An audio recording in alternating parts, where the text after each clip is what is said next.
تم مومن کہلانے کا حق نہیں رکھتے جب تک کہ تمہاری تمام خواہشات، تمہاری پسند ناپسند، تمہارے ذہنی معیار، تمہاری ہر چیز جو ہے وہ میری شریعت، اس چیز، اس قانون اور اس دستور کے تابع نہ ہو جائے جو میں لایا.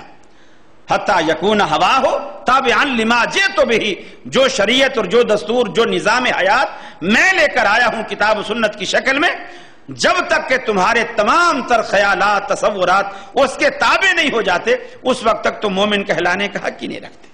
یہ اللہ رب العالمین نے بڑی وضاحت کے ساتھ اس چیزوں کو کھول کھول کر بیان کر دیا ہے. اگر کوئی سمجھے تو اللہ رب العالمین نے بڑی عبرت رکھی ہے ان باتوں میں. اور قرآن مجید میں اللہ رب العالمین نے یہی بات ہمیں کہی، فرمایا فَلْيَحْذَرِ الَّذِينَ يُخَالِفُونَ عَنْ أَمْرِهِ أَن تُصِيبَهُمْ فِتْنَةٌ أَوْ يُصِيبَهُمْ عَذَابٌ أَلِيمٌ. ڈرنا چاہیے ان لوگوں کو پیغمبر علیہ السلام کی مخالفت کرتے ہوئے. فَلْيَحْذَرِ الَّذِينَ يُخَالِفُونَ عَنْ أَمْرِهِ أَن تُصِيبَهُمْ فِتْنَةٌ أَوْ يُصِيبَهُمْ عَذَابٌ أَلِيمٌ. اگر تم پیغمبر علیہ السلام کی مخالفت کرو گے تو ممکن ہے رب العالمین تمہیں کسی دردناک عذاب میں مبتلا کر دے. او یصیبہم عذاب علیم، بڑی مصیبت میں ڈال دے یا دردناک عذاب میں ڈال دے پیغمبر علیہ السلام کی مخالفت سے. اللہ کے حبیب نے ایک اور مقام بھی فرمایا من اطاع محمدا فقد اطاع اللہ، جس شخص نے محمد عربی صلی اللہ علیہ وسلم کی اطاعت کی، آپ کی پیروی کی، آپ کا کہا مانا، آپ کی بات مانی، فقد اطاع اللہ، اس نے گویا اللہ رب العالمین کی اطاعت کی، اللہ رب العالمین کی بات مانی. ومن عصى محمدا فقد عصى اللہ، اور جس شخص نے محمد صلی اللہ علیہ وسلم کی نافرمانی کی اس نے اللہ کی نافرمانی کی. ومحمد فرق بین الناس، اور محمد عربی لوگوں کے درمیان تفریق پیدا کرنے والے ہیں، کفر اور شرک کے درمیان، اسلام اور غیر اسلام کے درمیان. ومحمد فرق بین الناس، ایک کسوٹی ہے تمہارے درمیان، ایک پیمانہ ہے تمہارے درمیان، ایک معیار ہے تمہارے درمیان جس پر ہر چیز کو لا کر تم پرکھ سکتے ہو. جس طرح دنیا میں آپ کا اختلاف ہوتا ہے سونار کے ساتھ، میاں میں نے پیسے سونے کے دیے ہیں اور تو نے زیور پیتل کے بنا کے دیے ہیں. آپ لڑتے ہیں، میں نے پیسے سونے کے دیے ہیں اور تو نے زیور پیتل کے بنا کے دیے ہیں. اب وہ کہتا ہے کہ نہیں بھائی مجھ سے قسم کھلا لو، مسجد میں کھڑا کر لو، جیسے پاکستانی لوگوں کا طریقہ ہے، سر پہ قرآن رکھوا لو، جو مرضی کرا لو، میں نے سونا دیا ہے، سونے کے ہی زیور بنائے ہیں، میں نے پیتل شامل نہیں کیا. اب آپ کہتا نہیں یہ پیتل ہے، وہ کہتا نہیں یہ سونا ہے. اب آپ کا جھگڑا ہو گیا. اب کیا ساری عمر جھگڑتے رہیں گے؟ اس کے اختلاف کا کوئی طریقہ، اس اختلاف کو مٹانے کا اس کا حل کوئی نہیں ہے، صرف جھگڑتے ہی رہیں گے. اب دوسری دکان سے، تیسری دکان سے، مارکیٹ میں سے 10 سونارے اٹھ کے آ گئے. بھئی کیا بات ہے، ایک گھنٹہ ہو گیا تو میں ہو رہی، کیا بات ہے، کیوں لڑ رہے ہو؟ کہ جی میں نے اس کو پورے پیسے دیے ہیں سونے کے اور اس نے زیور بنا کے دیے ہے سارا پیتل کا ہے. اب وہ کہہ رہا ہے نہیں جی میں نے بالکل سونا لگایا ہے، ایک رتی برابر بھی اس میں ملاوٹ نہیں. اب وہ کہیں گے میاں کیوں جھگڑتے، تو معاملہ آسان ہے. ان کی یہاں کالے رنگ کا پتھر ہوتا ہے جس کو وہ کسوٹی بولتے ہیں، ذرا سا اس پر گھسائیں گے، اس پہ سونے کا رنگ آئے گا، ایک قطرہ تیزاب کا ڈالیں گے، اگر تو وہ رنگ اڑ گیا، پیتل ہے، تانبا ہے، سلور ہے، جو مرضی اسے کہہ لو، اور اگر تیزاب کا قطرہ پڑنے کے بعد بھی ویسے کا ویسا ہے، یا بغیر تیزاب ڈالے بھی ان کو پہچان ہوتی ہے، آپ اس پہ اس کو رگڑتے ہیں، رگڑنے سے ان کے رنگت سے، چمک سے پتہ چل جاتا ہے.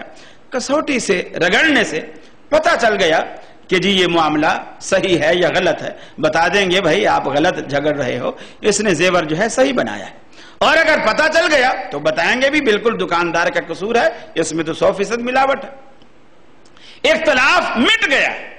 اب آپ کہتے ہیں جی مجھے بخار ہے، ڈاکٹر نے ہاتھ آپ کے نبض پہ ہاتھ رکھا، ڈاکٹر نے کہا جی بالکل یہ بہانہ بنائے کھڑا ہے، اس کو بخار نہیں، اس کو بالکل بخار نہیں ہے. اب ایسا ہوتا ہے اسکولوں میں بچے پڑھتے ہیں، مدارس میں بچے پڑھتے ہیں، استاد جی چھٹی چاہیے، بھی کیوں کیا بات ہے، جی بخار آ رہا. اب وہ ایسے ہوشیار بچے تھوڑی دیر دھوپ میں بیٹھ جاتے ہیں، جسم تپ جاتا ہے، اس کے بعد فٹافٹ اندر دفتر میں آئے، جی میرا ہاتھ دیکھو بالکل بخار. اب استاد نے ہاتھ لگایا، باقی وہ تو تپ رہا ہے، تو دھوپ سے آ رہا ہے، تپ رہا ہے، بڑا بخار ہے. میں نے آفس میں ایک چھوٹا سا 15-20 روپے کا وہ تھرمامیٹر لے کر رکھ لیا. اب بچہ جو آ رہا ہے جی استاد جی چھٹی چاہیے، بھی کیوں چھٹی چاہیے، بخار ہے جی. میں نے میٹر لگا دیا. اب لگایا تو اس کا 98 سے بھی نیچے درجہ کھڑا ہوا ہے. ابھی تیرے کو کہاں بخار ہے؟ تو جھوٹ بول رہا ہے. اب اس نے جا کے دوسرے بچوں کو بھی بتا دیا کہ مدیر صاحب نے آفس میں تھرمامیٹر رکھا ہوا ہے. اب ان کو پتہ چل جاتا ہے. اب وہ جو بھی آ رہا ہے دوسرے دن, اب وہ تھرمامیٹر کا نہیں کہہ رہے, بخار کا نہیں کہہ رہے, استاد جی میرے پیٹ میں درد, میرے سر میں درد. اب پیٹ کے درد کو میٹر سے ہم کہاں سے چیک کریں؟ اختلاف مٹانے کا ایک حل ہے. مریض اور ڈاکٹر کے درمیان اختلاف ہوا, آپ نے تھرمامیٹر کو استعمال کیا, اختلاف ختم. مریض سچا ہے یا ڈاکٹر سچا ہے, اختلاف ختم. آپ نے کہا میں نے 6 میٹر کپڑے کے پیسے دیے ہیں, دکاندار نے کہا میں نے بھی 6 ہی میٹر کپڑا دیا ہے. آپ کہتے ہیں نہیں یہ 5.5 میٹر ہے. اب ساری عمر آپ لڑتے رہیں گے؟ نہیں. اس کا ایک طریقہ ہے کہ آپ نے وہ 1 میٹر کی جو دکانداروں کے ہاں گزی لوہے کی معروف ہوتی ہے, آپ نے کپڑے کو اس کے ساتھ ماپا, جب 6 دفعہ اس کے برابر پورا آ گیا تو اس کے معنی یہ ہے دکاندار سچا ہے, آپ کو غلطی لگی ہے. ہاں اگر 5 دفعہ پورا آیا اور 6ٹھی دفعہ اس کے آدھے تک آیا تو پھر آپ سچے ہیں اور دکاندار جھوٹا ہے. تو ہر چیز کے حل کے لیے اللہ رب العالمین نے کوئی نہ کوئی پیمانہ رکھا.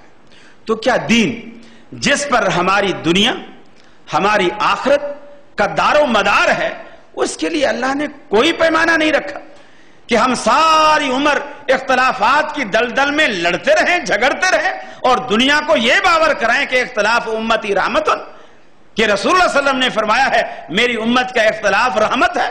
اگر اختلاف رحمت ہے تو پھر اتحاد اور اتفاق کو کیا نام دیں گے؟ اگر اختلاف کو رحمت کہیں گے تو اتحاد اور اتفاق کو کیا نام دیں گے؟ اس کا بھی اللہ رب العالمین نے ایک پیمانہ رکھا ہے. وہ کیا ہے؟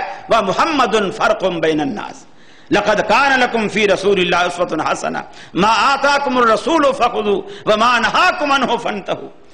ایک بات صحابہ کرام کو یہ باتیں اتنی رچی بسی ہوئی تھی. حضرت عبداللہ بن مسعود رضی اللہ تعالیٰ عنہ نے درس دیا اور درس میں آپ نے کہہ دیا کہ اللہ رب العالمین نے ان عورتوں پر لعنت کی ہے, یہ بات کتاب اللہ میں موجود ہے, ان عورتوں پر لعنت کی ہے جو اپنے چہرے کے بال نوچتی ہیں, جسم گدواتی ہیں, بھامیں وغیرہ یہ نچواتی ہیں. ایک خاتون نے کھڑے ہو کر کہا اے عبداللہ تو نے یہ بات کتاب اللہ کی طرف منسوب کی ہے, میں نے کتاب اللہ کو پڑھا ہے اور کئی بار پڑھا ہے, یہ بات کتاب اللہ میں موجود نہیں ہے. اور گویا اس کے کہنے کا مقصد یہ تھا کہ اے عبداللہ تو اللہ کی کتاب پر بہتان باندھ رہا ہے یہ کہہ کر کہ یہ کتاب اللہ میں موجود ہے, یہ مسئلہ قرآن مجید میں موجود نہیں ہے. حضرت عبداللہ بن مسعود نے کہا دوبارہ جا کر پڑھ, یہ مسئلہ کتاب اللہ میں موجود ہے. اس نے کہا میں اتنی دفعہ پڑھ چکی ہوں, یہ مسئلہ قرآن مجید میں نہیں ہے. عبداللہ بن مسعود رضی اللہ تعالیٰ عنہ نے دیکھو صحابہ کرام قرآن مجید کو کیسے سمجھتے تھے. عبداللہ بن مسعود رضی اللہ تعالیٰ عنہ نے کہا کیا قرآن مجید میں یہ نہیں ہے ما آتاکم الرسول فخذوہ وما نہاکم عنہ فانتہوا, کہ جس چیز سے اللہ کا رسول روکے اس سے رکو اور جس چیز کو اللہ کا رسول کرنے کا حکم دے اسے لو, اس بات کو مانو, اپنی زندگی میں بساؤ. کہا ہاں اللہ کے رسول نے ایسا, قرآن مجید میں اللہ نے ایسا کہا ہے. تو پھر جب اللہ تبارک و تعالیٰ کے رسول یہ کہہ رہے ہیں کہ جو عورت ایسا کرے وہ ملعون ہے, اس پر اللہ کی لعنت ہے, تو پھر جب اللہ کا رسول کہہ رہا ہے اور اللہ کا قرآن کہہ رہا ہے جو رسول کہے اسے مانو, تو یہ بات کتاب اللہ میں آ گئی. صحابہ کرام کا قرآن مجید کو سمجھنے کا یہ ایک طریقہ کار اور انداز ہوتا تھا, اور آج بھی ہمارے لیے ہدایت اسی طرح ہے کہ قرآن مجید کو ہم محمد رسول اللہ صلی اللہ علیہ وسلم کی زبان مبارک سے سمجھیں گے, زبان مبارک سے سیکھیں گے, تو قرآن مجید کے معنی اور مفاہیم ہمارے سامنے آئیں گے اور بات کھل کر ہمارے سامنے آئے گی. اور اگر ایسا نہیں ہوگا تو پھر کوئی بات بھی ہمارے پلے نہیں پڑے گی. بے شمار باتیں ہیں جو اس حوالے سے اس ضمن میں کی جا سکتی ہیں. حضرت فاطمہ رضی اللہ تعالی عنہ ایک موقع پر حضرت علی رضی اللہ تعالی عنہ سفر پر تھے, قربانی کا موقع تھا, قربانی کے دن آ گئے. حضرت فاطمہ رضی اللہ تعالی عنہ نے کچھ گوشت بچا کر رکھ لی, قربانی کے جانور کا کچھ گوشت بچا کر رکھ لیا. اور عرب اس وقت یہ ڈی فریزر فریجیں وغیرہ نہیں ہوتی تھی, تو وہ دھاگے میں بوٹیاں پروتے, اس کو نمک لگاتے اور دھوپ میں لٹکا دیتے, گوشت سوکھ جاتا, اس کو سال ہر سال تک محفوظ کر لیتے.